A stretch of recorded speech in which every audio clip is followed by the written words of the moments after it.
The Pied Piper of Hamelin.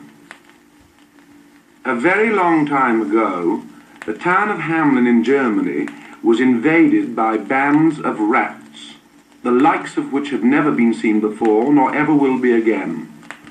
They were great black creatures, which ran boldly in broad daylight through the streets and swarmed all over the houses, so that people at last couldn't put hand or foot down anywhere without touching one. When dressing in the morning, they found rats in their breeches and petticoats, in their pockets and in their boots. And when they wanted a morsel to eat, the voracious horde had swept away everything from cellar to garret.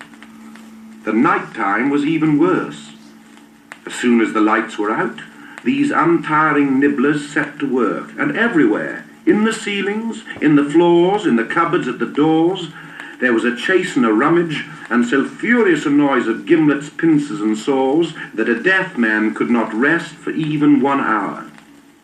Neither cats, nor dogs, nor poison, nor traps, nor prayers, nor candles burned to all the saints, nothing did any good. The more rats they killed, the more came.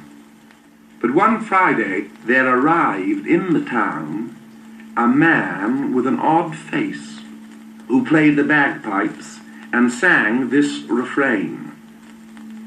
Who lives shall see, this is he, the rat catcher.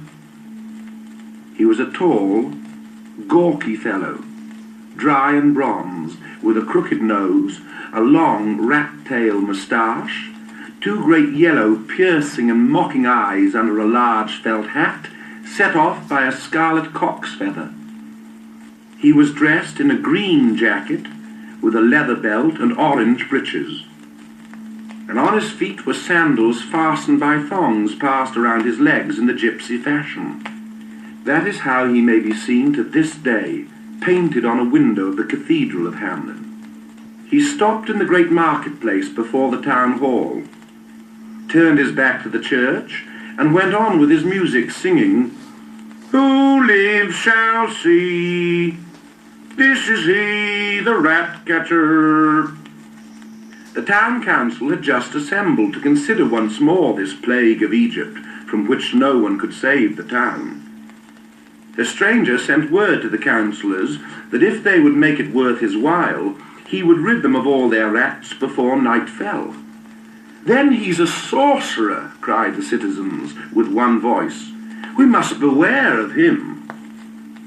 The chief town councillor, who was considered clever, reassured them. He said, Sorcerer or no, if this bagpiper speaks the truth, it was he who sent us this horrible vermin he wants to rid us of today for money.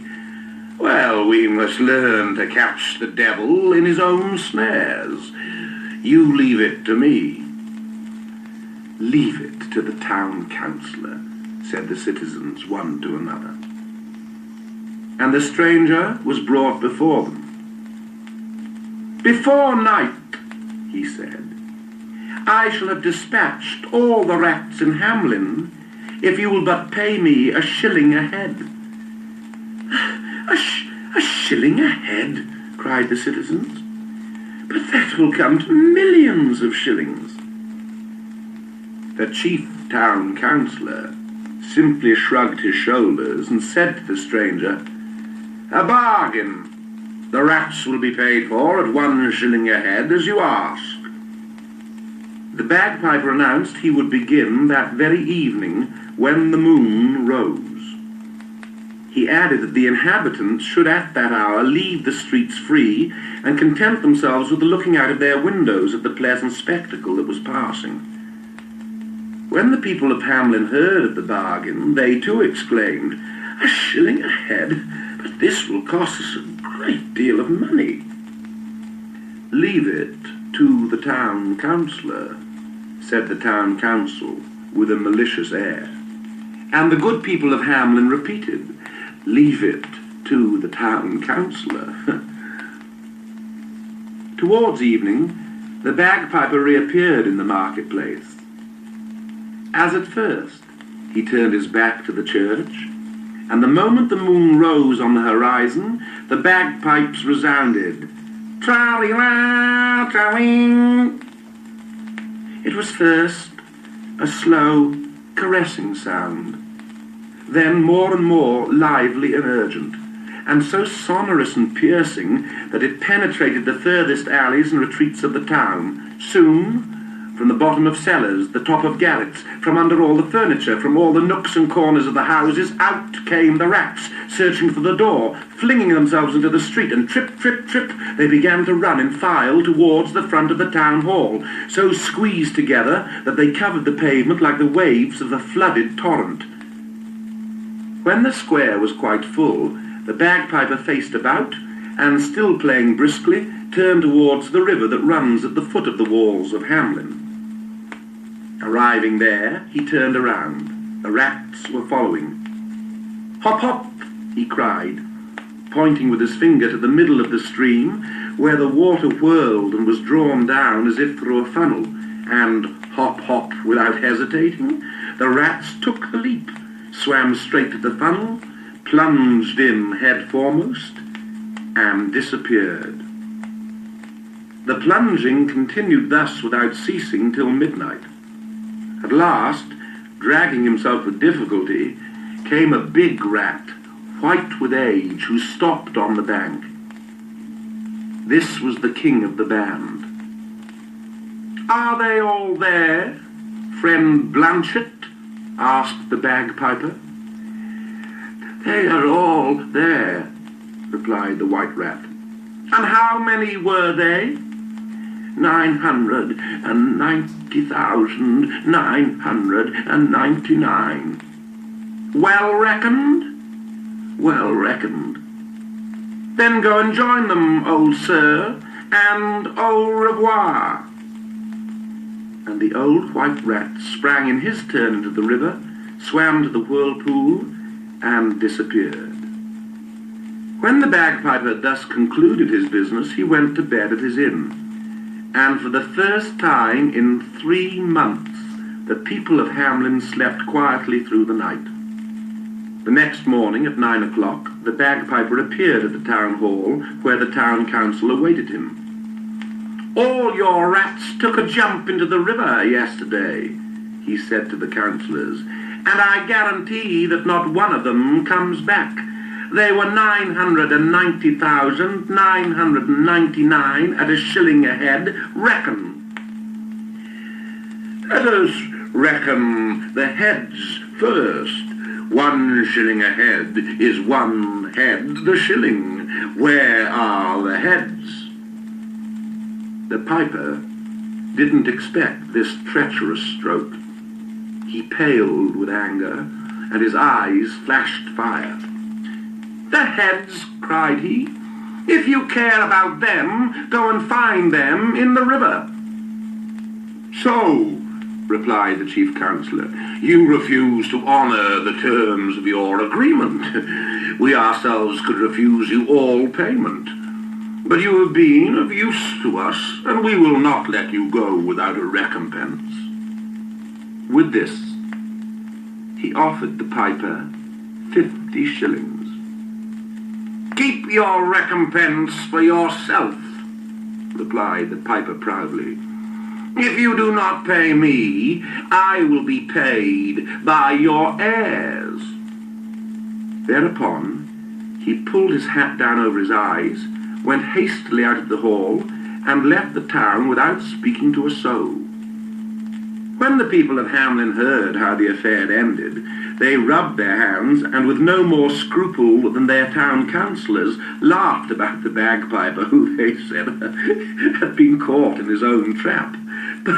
But what made them laugh above all was his threat of getting himself paid by their heirs. Oh, they wished they could only have such creditors for the rest of their lives. Next day, which was a Sunday, they went gaily to church, thinking that afterwards they would at last be able to eat some good thing that the rats hadn't tasted before them. They never suspected the terrible surprise that awaited them on their return home. No children anywhere, they'd all disappeared. Our children!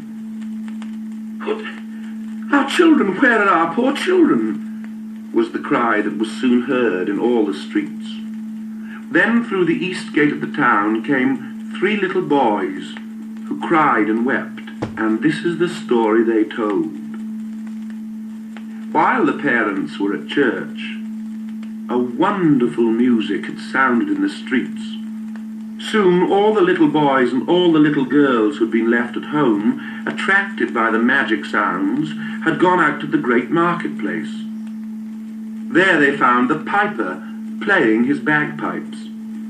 Then the stranger started to walk quickly, and they had followed, running, singing and dancing to the sound of the music, as far as the foot of the mountain which one sees on entering Hamelin.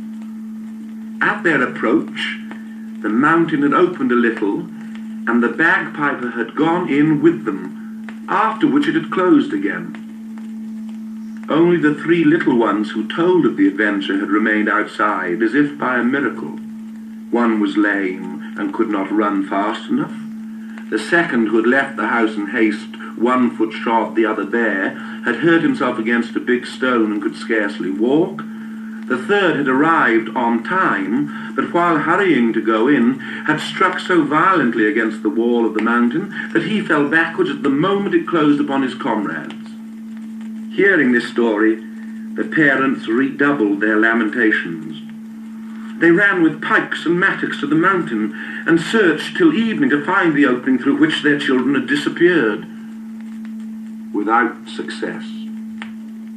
At last, the night falling, they returned desolate to Hamelin. But the most unhappy was the town councillor who had bargained with the piper, for he had lost 3 sons and 2 daughters, and to crown all, the people of Hamelin overwhelmed him with reproaches, forgetting that the day before they had agreed with him. What had become of these unfortunate children? The parents always hoped that they were not dead, and that the piper, who certainly must have come out of the mountain, would have taken them with him to his own country. That is why they sent in search of them to many faraway countries, but no one ever found a trace of the poor little ones. And even though there are no longer any of the fathers, mothers, brothers or sisters of that day left, they still tell the story of the Pied Piper of Hamelin. The Colony of Cats.